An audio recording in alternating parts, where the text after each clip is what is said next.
Allez, on va dire que comme ça ce sera bien. Bonjour et bienvenue dans mon premier podcast tricot, première vidéo sur ma chaîne. J'avais envie de parler de mes projets tricot, donc je vais présenter mes projets finis de cette fin d'été, début d'automne. Parler un peu de mes projets en cours et présenter plein de laine vintage que j'ai récupéré. J'en parlerai un peu plus loin dans la vidéo. Je commence avec ça, qui est juste avec moi.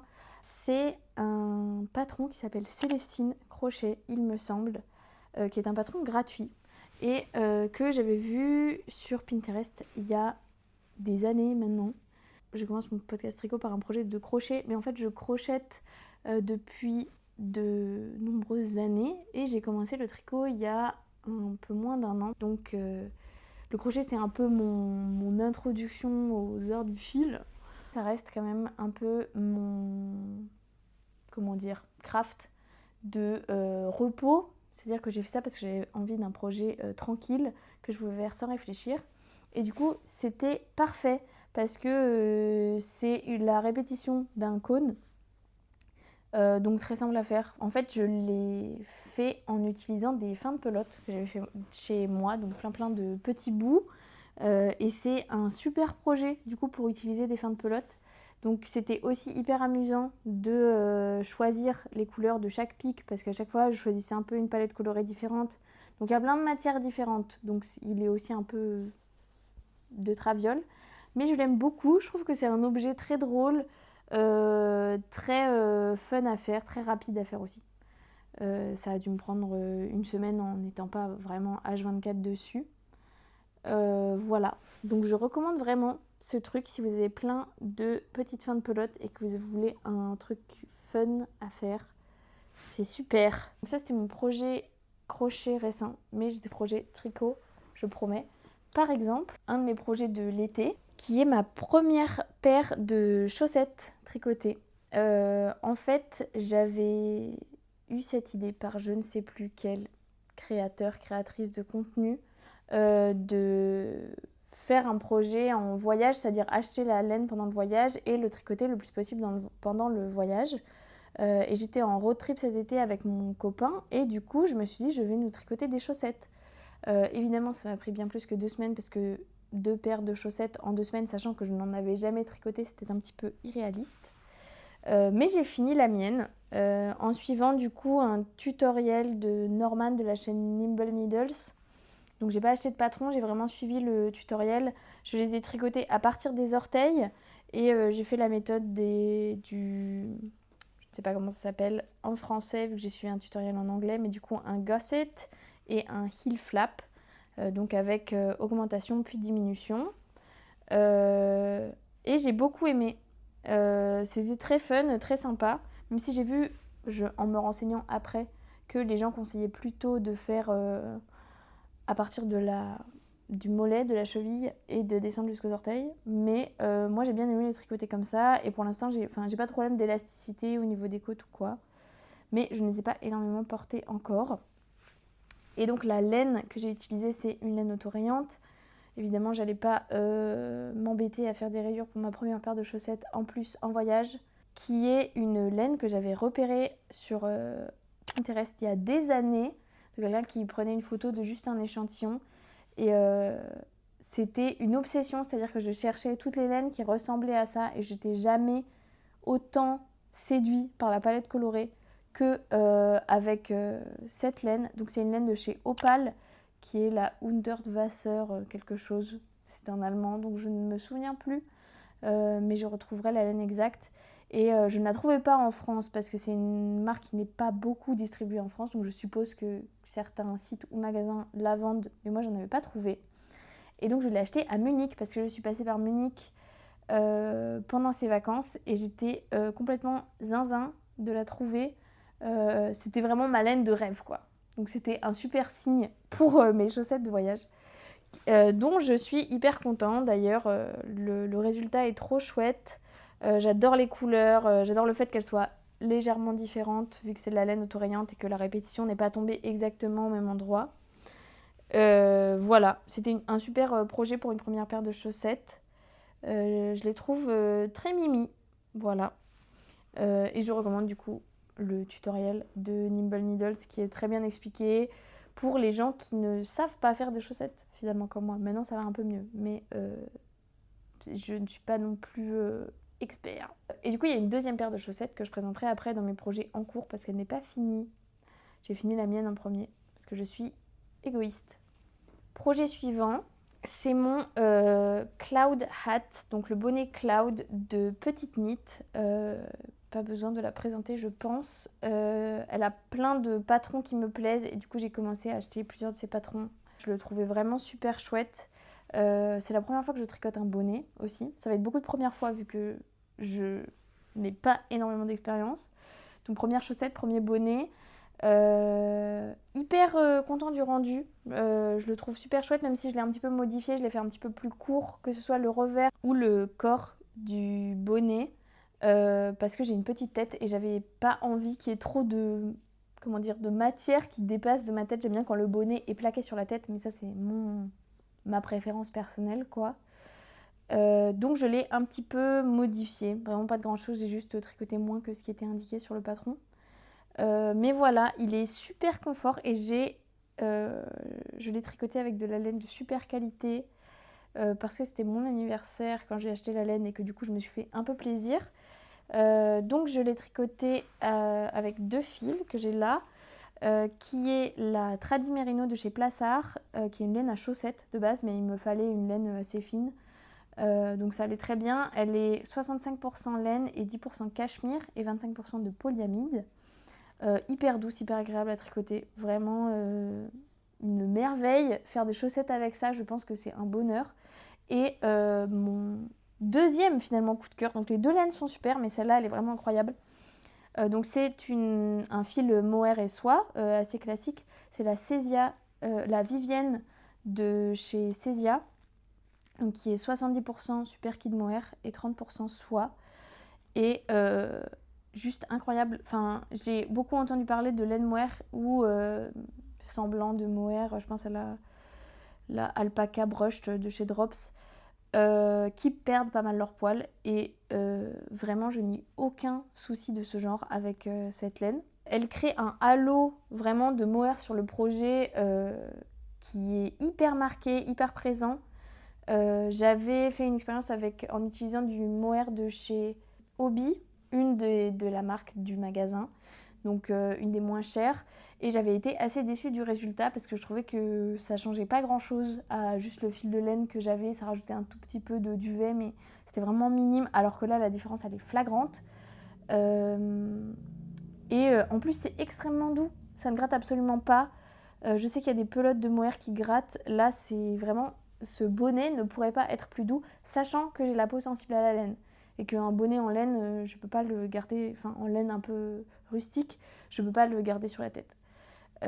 Vraiment incroyable. Donc, je recommande très chaudement cette laine. Qui coûte quand même 11 € la pelote, là où je l'ai achetée, donc dans une mercerie près de chez moi, sachant que je ne connaissais pas du tout la marque ni la laine. Donc moi, clairement, je vais la réserver pour des projets de petite envergure, parce que je ne peux clairement pas faire un pull avec ça. Si vous avez envie de vous faire kiffer avec une laine un peu sympa pour un projet qui utilise une pelote, clairement, foncez, parce qu'elle est top. J'ai fait le tour de mes projets finis récents, donc je vais parler un peu de ce qui est en cours, sachant que je n'en ai pas énormément, parce que déjà je viens de finir le bonnet Cloud, donc j'ai jamais 6 projets en même temps, parce que sinon je me sens totalement dépassée. En général j'en ai 2, 3, c'est mon vraiment grand maximum. Donc en ce moment, ce qu'il me reste, entre guillemets, c'est une paire de chaussettes, donc la deuxième paire de chaussettes des vacances, qui est tricotée aussi avec une laine qui vient de... Waouh! Qui vient de la mercerie Ludwig Beck à Munich. Mais j'ai perdu l'étiquette et je n'ai aucune photo et absolument aucun souvenir du modèle de la laine. Donc c'est une laine mystère avec cette palette de couleurs qui est un peu plus dans les tons bordeaux. Et c'est le même tutoriel de chaussettes. Simplement, je trouve que les augmentations ont fait une chaussette qui a une forme totalement... bon, voilà. On dirait un peu une chaussette gauloise. C'est-à-dire qu'elle a sa place dans un musée d'archéologie. Elle a l'air un peu bizarre, quoi. Et en plus, mais j'ai fait à partir des mesures du pied. Mais juste, ça me paraît vraiment un peu trop grand. Et en plus, j'ai fait des erreurs au niveau du talon où j'ai mal repris mes mailles des shorts roses. Plus d'autres petites erreurs qui me dérangent et qui font que ce projet va sûrement être détricoté et refait. Donc c'est la première. Il y en a une seule. Donc clairement, les chaussettes d'été, c'est moyen l'été. Mais dans l'idée, je les aurais quand même finies dans pas trop longtemps. Il faut juste que je les fasse essayer et que je recommence. Mais ça, c'était un peu mon deuxième projet principal. Et après, j'ai plein d'autres projets de chaussettes. Parce que comme mes chaussettes... les premières chaussettes que j'ai faites ont pas mal plu à mon entourage et que moi j'ai bien aimé les faire et qu'elles me plaisent beaucoup, j'ai eu plusieurs demandes de réalisation de chaussettes. Donc j'ai plein d'autres fils à chaussettes parce que du coup maintenant je collectionne les fils autorayants parce que j'adore ça. Je trouve que ça me motive à avancer dans le projet parce que j'ai trop hâte de voir comment sera la prochaine rayure. C'est une manière très facile d'avoir une chaussette un peu originale, évidemment, vu que je ne sais pas encore faire de motifs et que clairement jamais je m'imposerai d'avoir toutes ces petits fils à rentrer et tous ces changements de couleur. Je préfère finalement le faire avec cette laine qui rend tout plus facile. Bref. Du coup, j'ai celle-ci et j'ai une autre laine autorayante aussi, donc, où j'ai commencé à faire juste un petit échantillon parce que je m'ennuyais, j'avais rien à tricoter en regardant la télé et donc je me suis mis à faire un échantillon pour pouvoir calculer le nombre de mailles dont j'aurais besoin, sachant que je tricote celle-là sur une aiguille 2.25 parce que je trouvais que sur la 2.5 ça rendait parfois un peu lâche. Donc je voulais voir comment ça rendait. Et celle-là, c'est la Calza Sox de chez Adriafil, qui est une filature italienne, comme le mohair que j'ai montré juste avant. Super belle couleur aussi, changement beaucoup plus court que sur les autres, donc il n'y a pas trop de grandes plages d'une seule couleur. Je trouve qu'elle rend hyper bien et j'ai trop hâte de voir ce que je vais faire avec. Mais du coup, je vais faire une paire de chaussettes, mais j'aimerais bien possiblement la tricoter à partir de la cheville plutôt que de l'orteil pour tester autre chose. Et peut-être aussi la faire en côte parce que je trouve ça hyper joli. Donc voilà, ça c'est mon autre projet chaussettes. Donc beaucoup de chaussettes finalement. Et après j'ai un projet de pull. Enfin, j'ai énormément de projets qui sont encore dans la phase, réflexion. Mais ce projet aurait dû commencer plus tôt. C'est que donc dans la quantité de laine que j'ai récupérée, il y avait une quantité pull d'une laine un peu mohair, mais assez gros, enfin fil assez gros de chez Fil d'Art. Une laine qui n'est plus produite, je crois. Sauf qu'elle est bordeaux et je ne porte absolument pas de bordeaux. Mais j'ai trouvé ça bête de ne pas l'utiliser pour faire un pull vu la quantité qu'il y avait. Donc j'ai proposé à ma sœur de lui faire un pull. Seul problème, c'est qu'en me mettant à l'ouvrage, j'ai vu qu'il y avait des traces de mite dans la laine. Et du coup, pour l'instant, elle est dans un ziploc au congélateur. Donc clairement, le projet est retardé de quelques semaines. Donc j'ai des commandes de laine qui sont en cours. J'ai plein d'idées de projets dont j'en parlerai plus dans une prochaine vidéo. Mais pour l'instant, j'ai pas trop le matériel. Donc je vais sûrement trouver quelque chose à faire parce que je ne peux pas arrêter de tricoter. Voilà, donc c'est un peu tout pour les projets en cours. Et je passe sans plus attendre à cet incroyable haul de laine vintage que j'ai pu récupérer cet été. Cette boîte qui déborde. Et j'ai ce sac également rempli à ras-bord. Donc la première partie, c'est de la laine qui vient de l'usine Margaret. Qui a fermé aujourd'hui, qui était une usine de laine pas loin de ma ville d'origine, où une grande tante à moi travaillait. Et donc j'ai récupéré par ma famille du stock de laine parce que finalement elle ne s'en sert plus. Et donc c'est de la, comme vous pouvez le remarquer, forme assez inhabituelle. C'est de la laine, comment on dit, rangée. Enfin, elle n'est pas mise en pelote, elle est mise en cigare parce que c'était pour suivre une méthode de filature anglaise. Donc pour avoir cette certification filature anglaise, il fallait la mettre en cigare. Donc tout est en cigare. Pour les grandes quantités, j'ai d'abord cette laine qui est la laine Caddy, qui est donc pure laine vierge, en France évidemment. Ce vert un peu sauge. J'ai donc 7 cigares de ce coloris-là. Et j'ai la même laine en une autre couleur, mais j'en ai un seul.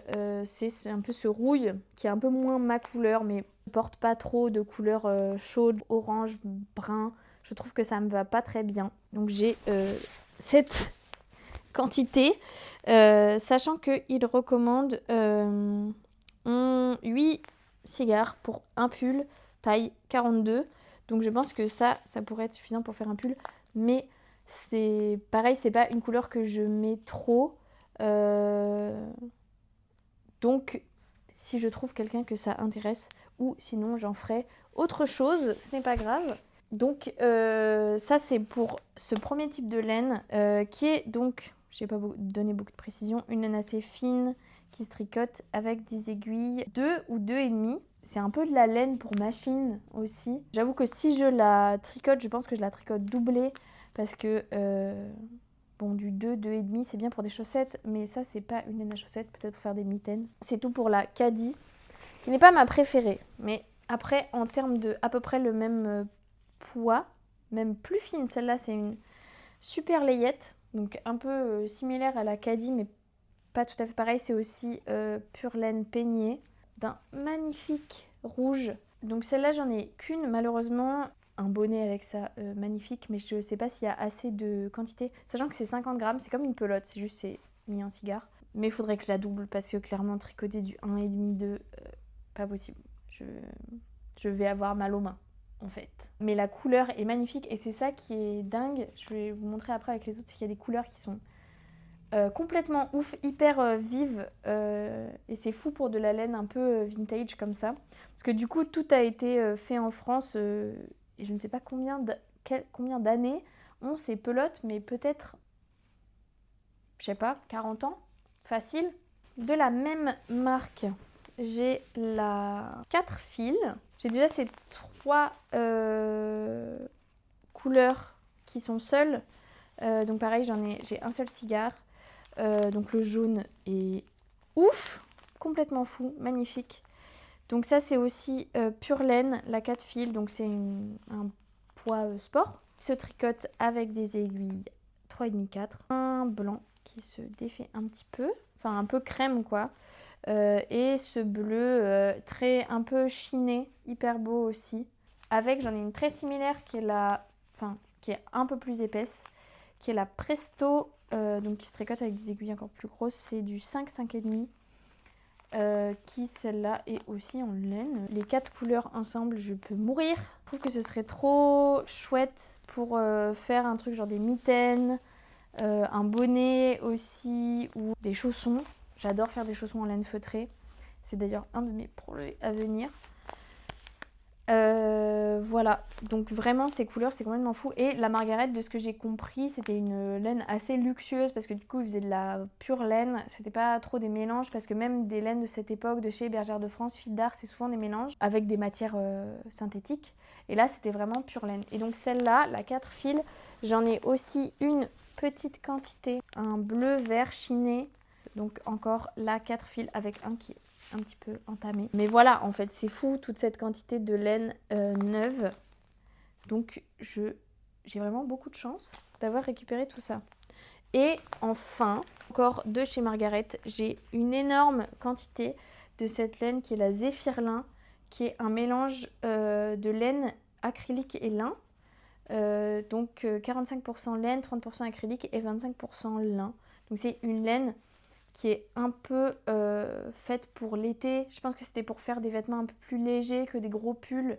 Et donc elle est bleue avec un fil de lin, je pense, blanc. Je suis hyper curieux de voir le rendu. Donc j'ai pas du tout encore travaillé avec ces laines parce que j'ai l'impression de devoir trouver un projet qui les mérite. Mais celle-là, clairement, j'ai la quantité pour faire un haut d'été. Donc sachant que celle-là, elle se tricote en 2,5-3. Ce qui je trouve est bien. Je ferais pas personnellement plus épais pour un haut d'été parce que sinon on se retrouve avec un truc très épais, quoi. Et du coup, celle-ci, j'en ai 8 cigares de la Zéphirlin. Donc pareil, quantité pull. Donc c'est complètement fou en fait. Voilà. Si vous avez des idées pour moi, n'hésitez pas. Pour le reste, il y a des laines qu'on m'a données et il y en a que j'ai acheté d'occasion, donc en vide-grenier. Déjà, j'ai cette laine un peu layette de chez Bergère de France, c'est la Caline. Je crois que c'est tout ce que j'ai en vert et j'ai aussi des petits restes en rose de la même marque. Donc, je pense que c'était un peu une palette de couleurs faite pour un bébé. Et celle-ci, elle est 60% acrylique, 20% laine peignée et 20% polyamide. Donc, elle est très douce, mais encore une fois, il y a beaucoup plus de matière synthétique et c'est vrai que moi, j'aime bien principalement travailler avec des matières naturelles. En fait, mon problème un peu avec l'acrylique, c'est que je trouve que c'est très léger. Forcément, on a un plus long métrage sur les pelotes, mais je trouve que le porter est moins agréable et en fait, je préfère porter de la laine. Voilà, mais j'aime beaucoup la couleur un peu pistache comme ça. C'est la couleur lutin, trop mimi. Et après, tout vient du même endroit. Donc là, pareil, il y a des laines qui sont principalement synthétique, mais en fait je ne pouvais pas laisser passer ces couleurs. Donc ça c'est la messagère de la filature des 3 Suisses. Donc celle-là c'est de la 100% acrylique. Donc je ne suis pas du tout mes propres conseils en fait. Mais je trouvais la couleur trop belle et j'imagine comme un petit foulard. Il y a un patron de Rebecca Kohler qui a un bonnet, comme on dit un bonnet en anglais, donc pas un bonnet mais un peu comme un petit foulard de tête. Que je trouve trop mimi et je trouve que cette laine s'y porterait hyper bien. Et je trouve que porter l'acrylique sur la tête c'est un peu moins dérangeant que sur le corps où ça garde une chaleur qui est désagréable. Donc j'ai 4 pelotes de celle-ci. Ensuite encore une couleur magnifique et aussi hyper tendance. Sachant que c'est un peu difficile de trouver des laines en bon état de seconde main. Moi quand je cherche en brocante vide-grenier c'est souvent très mité et celles-là elles sont vraiment dans un état nickel, elles ont dû être très bien stockées. Donc j'ai 4 pelotes de celle-ci. Donc celle-là c'est la Calbourg de chez Bergère de France qui est 85% acrylique et 15% laine peignée. Mais la couleur je la trouve complètement folle. Vraiment ce vert, il y a un peu un mélange entre un vert foncé et un jaune. Vraiment quand je l'ai vue, pareil, je ne pouvais pas la laisser passer malgré sa grande teneur en acrylique. Puis de toute façon, c'est pas des quantités pour faire des pulls, à part si je me mets à faire des rayures avec des laines différentes. Je ne vais pas aller très loin. Je l'adore. J'ai pas encore de projet pour, mais qui sait en fait, tout est possible. C'est beaucoup de Bergère de France là que j'ai en fait. Ça c'est la Bergère de France Sport, donc un plus gros fil qui est donc dans ce vert un peu forêt glacier que je trouve très beau aussi. C'est encore de l'acrylique je crois. Ah non, c'est 51% laine, 43% acrylique et 6% chlorofibre. Je ne sais pas ce que c'est de la chlorofibre, mais je pense que ça devait être une nouvelle matière un peu synthétique. Peut-être de type viscose que j'avais sorti à l'époque. Voilà, donc celle-là j'en ai que 2, mais super pour un bonnet ou quelque chose. Je ne parle que de bonnet, c'est l'hiver bientôt en fait. Pareil, super belle couleur. J'aime un peu moins le rendu de la torsion du fil, mais je peux passer outre franchement. Pour de la laine à très petit prix évidemment, parce que c'est ça aussi l'intérêt de la vente de seconde main. Et le dernier type de pelote, j'en ai une entamée et le reste sont neuves. C'est de la Baronval de chez Bergère de France, qui est 60% laine et 40% acrylique, se tricote en aiguille 3, qui a un peu ce halo un peu dufteux que j'ai trouvé trop beau et pareil, pas mal de profondeur dans la couleur. Donc c'est un bleu glacier un peu clair. Ce que j'adore, c'est que en fait, il y a le côté rareté un peu d'une laine qu'on va pas retrouver exactement la même. Et donc celle-là, pareil, j'ai la quantité nécessaire pour faire, je sais pas, un ensemble avec un bonnet et des mitaines peut-être, parce que j'en ai à peu près 3,5. Et donc c'est tout pour cette immense finalement quantité de laine que j'ai eu pour quasiment rien du tout. Et j'ai trop hâte de faire des projets avec. Si vous avez des idées, que ces laines vous inspirent autant qu'elles me plaisent à moi, n'hésitez pas à me dire à quoi ça vous fait penser. Ou si vous avez des suggestions de patrons ou quoi, je prends tout. Voilà. Et donc sur ce, c'est tout pour moi. J'espère que ça vous a plu. Et à très vite pour la prochaine vidéo en fait. Ouh, bye.